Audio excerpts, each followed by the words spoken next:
No, I'm not gonna do any of that. I've seen other people do it. They prop themselves up with special accounts where you have to have memberships on their social media, but they have to deliver a good, message. They have to have a good program going. Otherwise, and they usually do, the ones who have memberships, but it's almost like cultic. People want to set up their own little uh, followings and stuff when it comes, and they want people to give them subscribe to them with financially. But I'm certainly not qualified to do that. I don't have any degrees or any certificates. I'm not an authority on any subject. So I'm not looking for that because they're held to a greater standard and they're held to more accountability. Because there's these people out on social media that are called checkers, and if you're saying stuff that's inaccurate, they'll let you know. I believe that's also against their policies. If you start blabbing stuff that has no grounds on any truth, you could get your account suspended, or you can get some marks against it, or just bad publicity. Or you could also get a tarnished reputation with the social media platform that you're with the company that runs it. So you don't want to do that. I usually just promote other people's stuff or point to another person that is saying something that might be helpful or beneficial, and I might say a few little comments here and there, but nothing deep, nothing extravagant. I'm not well researched. I admit that. I don't delve into anything too much. I don't like to become what do you call it, a fanatic. If you cling on to stuff too hard, you can get kind of fanatical about it. So it's good to learn about subjects, that's for sure, to be informed about it. But I don't like to let things completely consume me. Or just grinds on me, eats at me, and that's what happens when you want to be a scholar on any particular subject. You gotta be part of it, and it has to be part of you. You have to make it your all, and you have to make that your main thesis, your main theme for your life, and you have to really pursue it hard and become an expert in it. And that means lots of studying, lots of research, and then you got to make sure that what just because you do a lot of research on the subject doesn't mean that the subject has any validity. Sometimes there's a lot of and when it comes to history, it's all about different interpretations, and there's so many different interpretations. They try to put it in a mold, and they try to make it a legitimate discipline, and they do. But there's still this is just, for example, Egyptology. Uh, they thought they knew a lot about it, you know, even 100 years ago. But now more archaeology is revealing that they didn't know as much as they thought, or what they knew was not exactly uh, accurate, because archaeology is starting to paint a different story. It's more stuff that's discovered in the sand over there in the dunes. The more we realize that we've been interpreting things, that we have to reevaluate what we've discovered, because more facts can change the original interpretations. They do that even with sacred scriptures of different religions. More proofs are discovered through archaeology or through external sources, and it legitimately causes people to question the fundamentals that were introduced to them even when they were young, at a young age. You know, and people come out of Judaism, people come out of Christianity, people come out of Islam. I don't know if people come out of Islam, but when they broaden their horizons and see the bigger picture, they realize, hey, there were other people, other social groups, other cultures that didn't believe the same thing. They had different beliefs, and they really believed what they believed, and they believed that they had visions from God. They believed that they had encounters of divine significance, and they really believe it. Uh, so I don't want to put down what other people believe, even though I may have personal convictions. But I approach things now more not as holding on to it as absolute fact. I kind of just say, well, this is what they wrote. This is what they said about it. It sounds believable. They seem sincere. But here it is, written in written form, and they have passed it down to future generations in their scrolls or manuscripts or hieroglyphs, however they recorded it. And it's up to us to properly interpret it. And people spend their lives and many and very laborious hours trying to decipher its true meaning.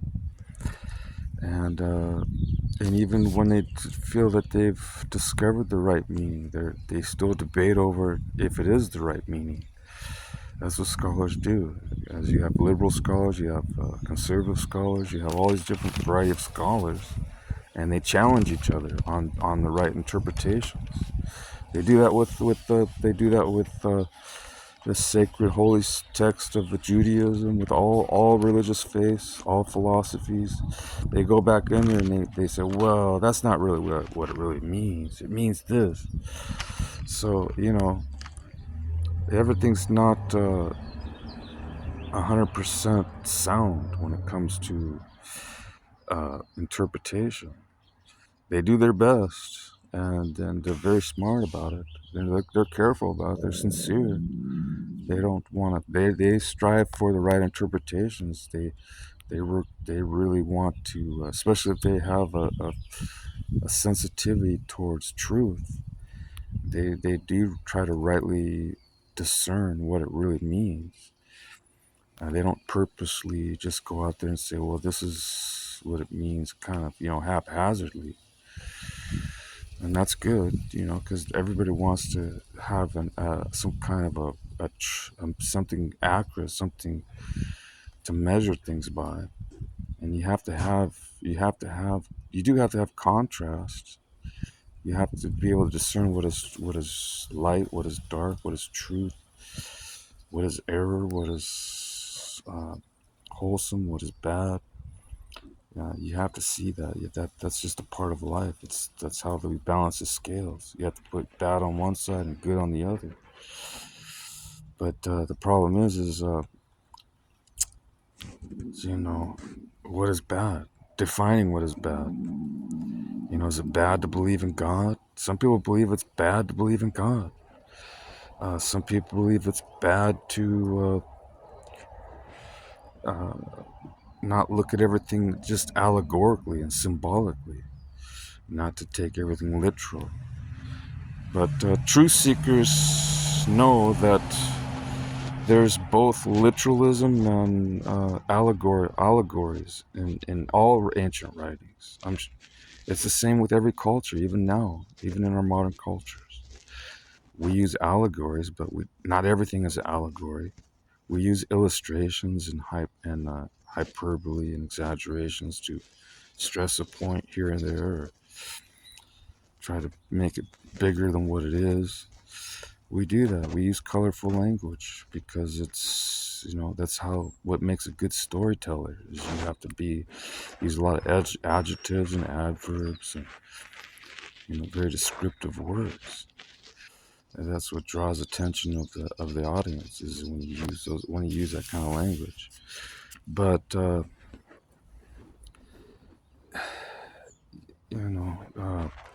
accuracy, yeah, that's important. But you gotta be open minded to a certain point. You have to be willing to accept other points of view, not necessarily embracing them, entirely. But you can listen to it and say, hey, well, yeah, that kind of makes sense. But until you hear somebody else's take on it, and then he's like, well, wait a minute, this guy said this, now this guy says that. So which one is it? So it just keeps the ball moving forward. People, it just they take it, look at all scriptures, everything that's written. They say, well, in this instance, it was used as an allegory, but in this instance, it seems like it's literal. They do that with Bible prophecy, but they try to use these hermeneutic principles, they're called, from Egypt. Hermes, hermeneutical principles, where it's a rule of interpretation. It's called expositional constancy. Well, if wherever the first usage is, that's usually how it's maintained throughout the rest of the books or the rest of the message. But I don't know if that's necessarily true, because I believe the context of each uh, theme or background gives it a different, depends on the context, on how it's used, the situation, situational ethics. Well, how was it practiced in this instance? Well, it may have a totally different application or meaning in a different scenario. So I'm not totally sold on this expositional constancy that's supposed to be from the book of Genesis all the way to Revelation, because it seems like the apostles, the authors of the New Testament, kind of saw things a little differently when they applied interpretations to the Old Testament scriptures. Although that's all they had. The New Testament became New Testament when they started making commentary about the Old Testament, and but if you read the original usage of what they were saying, it kind of doesn't make sense. Unto us a son is given, unto us, if you read those, especially from Isaiah, if you really look at it in its context, they're referring to an event or some kind of prophecy that had to do with their times, back during the times of the ancient empires, the Egyptian Empire, the Babylonian Empire. And they were talking about, destruction going on, wars and plagues and all this stuff, and scatterings, and then being regathered and brought back to their own homeland, the Israelites. Well, if you look at it, it seems to be referring to those ancient times, not necessarily 2,000 years later. But if you read the New Testament, it would seem. But if you look at the New Testament in its context, they were applying everything that was going on in ancient Babylon and ancient Syria to the Roman Empire. So they were referring to their day as when they were talking about prophecy. And so, some of these guys, some of these preachers or evangelists, they get on this platform and they really get animated and excited about, how all these prophecies apply to our generation. 2020 or 2030, or they've been doing that for the last 50 years. They've been trying to make it prophecy applicable to their generation. And it's like, I think it's part of it's, and maybe not intentionally, but part of it's just to try to keep a following, try to keep converts, try to keep their houses full, so they can get tithes and offerings and I'm not sure, but you get these guys going around, these circuit preachers, and they make Bible prophecy the main theme, and I can see that it's very deceptive how they use Bible prophecy in their sanctuaries or in their it's very it's kind of corrupt. But a lot of them have repented. A lot of these preachers and evangelists who've amassed a lot of wealth for themselves using Bible prophecy out of its context. They've they've fleeced the people. They produce these books and they sell them and they get notoriety and for a while, but they've already made their millions off their little scheme.